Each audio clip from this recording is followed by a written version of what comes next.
গেমে এরকম হ্যাকার আসলে আর গেমই খেলতে মনে চায় না। অনেকে তো এই হ্যাকারদের জন্য গেম খেলাও ছাইরা দিছে। আর এই জায়গায় গাড়ে নাই নর্মাল প্লেয়ারের আইডি গুলা ব্যান করতেছে, হ্যাকারের আইডি গুলা ছাইরা দিতেছে। অনেক নর্মাল প্লেয়ারের আইডি গুলা কিন্তু গাড়ে নাই ব্যান করছে, অথচ হ্যাকারের আইডি গুলা দেখতেছি কোনো কিছুই করতেছে না গাড়ে না।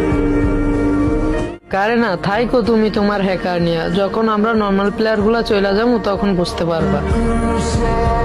একটা নর্মাল প্লেয়ার আর কত সহ্য করবে। আমরা বেশিরভাগ প্লেয়াররাই কিন্তু নর্মাল একটা ডিভাইস দিয়ে গেম প্লে করি, না আছে ভালো কোনো গান স্কিন, না আছে ভালো কোনো মুভমেন্ট।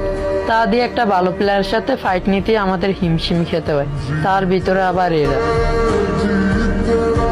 ভাবছিলাম এই আপডেটে কোনো হ্যাকার থাকবে না, গেমটা শান্তি মতো খেলতে পারবো, এবার গ্র্যান্ড মাস্টার পোস্টটা শান্তি মতো দিতে পারবো।